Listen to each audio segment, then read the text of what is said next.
Saya Christian Humalangi kembali menjumpai Anda dalam program Fokus Kasus yang mengulas lebih mendalam kasus-kasus yang terjadi di tengah masyarakat. Kali ini Fokus Kasus akan mengulas kasus pembunuhan Feby Lorita, seorang desainer grafis berparas cantik.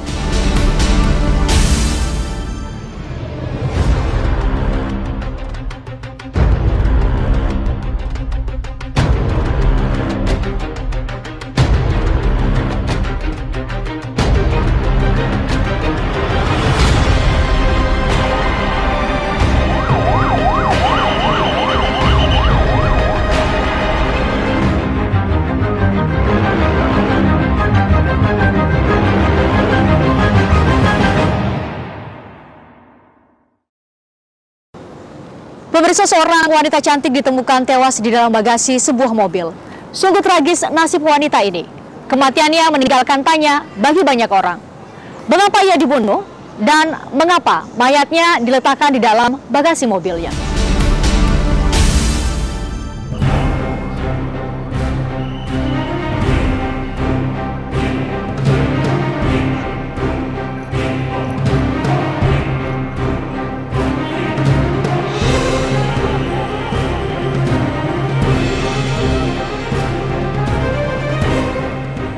Penemuan sesosok mayat wanita dalam bagasi sebuah mobil sedan di depan tempat pemakaman umum Pondok Kelapa, Jakarta Timur ini menggemparkan warga.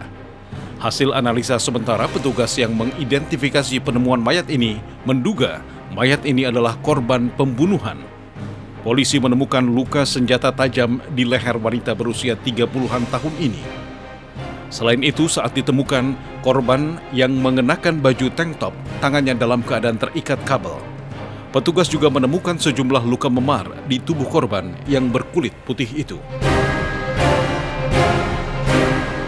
Sebelumnya, warga curiga dengan keberadaan mobil sedan berwarna putih yang terparkir di depan pintu masuk TPU Pondok Kelapa. Karena dari dalam mobil itu mengeluarkan bau busuk. Dari keterangan sejumlah warga, mobil ini sudah terparkir setidaknya selama 3 hari di TPU Pondok Kelapa. Saya ngeliat sih udah 3 hari, kayaknya 3 hari. 3 hari. Sebelumnya nggak bawa apa-apa? Sebelumnya nggak, baru malam doang terasa saya bau. Bau apa tuh, Bu? Hah? Bau apa? Kayak bau bangke, bau ketikus saya malam.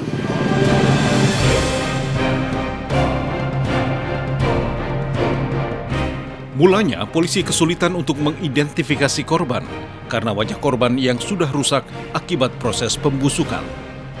Dugaan petugas, wanita ini sudah tewas lebih dari 3 hari. Saat ditemukan, korban mengenakan gelang giok di tangannya.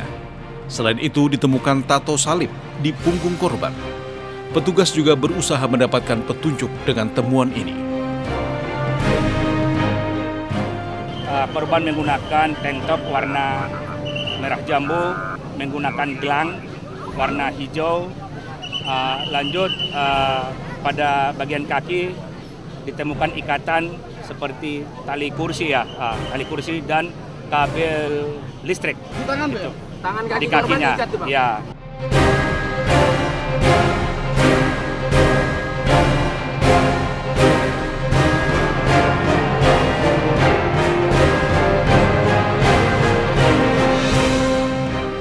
Penyelidikan menemukan titik terang berawal dari temuan alamat pemilik mobil. Diketahui mobil atas nama Feby Lorita yang tinggal di perumahan kota wisata Gunung Putri, Kabupaten Bogor. Namun saat polisi memeriksanya, rumah ini sudah dijual Feby 2 tahun yang lalu. Sejumlah warga di kawasan ini mengungkapkan Feby memang pernah berdiam di tempat ini sebelum menjual rumahnya. Kenapa Bu sama Feby Lorita? Kenal? Enggak, orangnya mungkin kalau pergi-pergi nggak pernah ada kabar, ada ngomong apa enggak sih, aku nggak pernah tahu. Tapi benar rumahnya di situ gitu, di A11. Kalau masalah rumahnya, ya kalau Ampar yang Blok Amerika ya ke sana. Cuman kalau misalnya orangnya yang seperti apa, saya juga nggak pernah tahu. Kalau setiap tamu itu terdaftar nggak Pak di pos Pak? Terdaftar semua. Kalau penduduknya, warganya terdaftar juga Pak? Terdaftar, tapi kita di sini di pos belum dikasih gitu nama-nama daftar-daftar warga sih.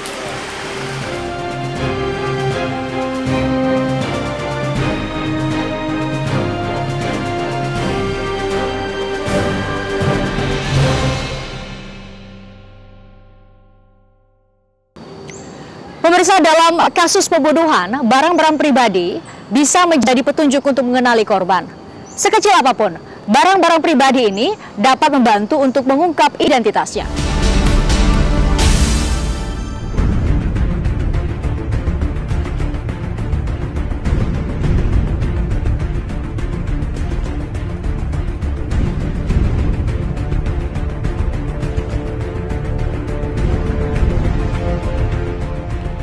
Setelah mengetahui identitas pemilik mobil, sejumlah orang yang mengaku sebagai keluarga Feby Lurita mendatangi Rumah Sakit Polri Raden Said Sukanto, Kramat Jati, Jakarta Timur untuk mencocokkan identitas mayat yang ditemukan dengan keluarga mereka.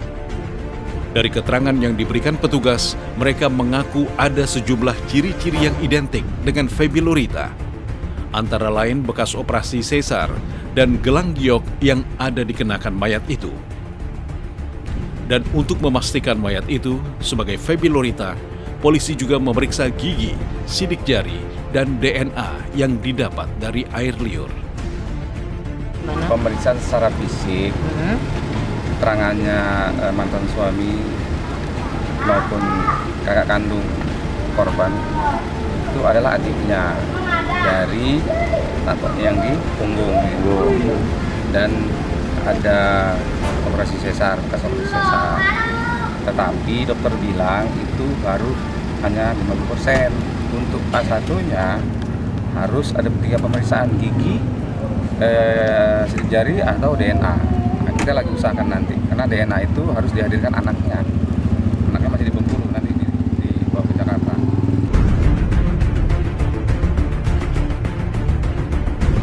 Dari hasil penyelidikan polisi terungkap bahwa mayat itu identik sebagai Feby Lurita yang berdomisili di Cibubur. Dalam pengembangan informasi yang didapat, petugas menemukan fakta Feby Lurita yang bekerja sebagai desainer grafis pindah ke apartemen Cibubur Comfort sejak pertengahan tahun 2013 lalu.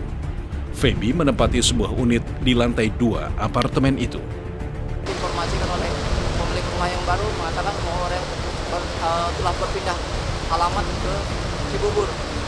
Maka petugas lapang kita mendatangi alamat yang disampaikan oleh pemilik rumah yang tadi.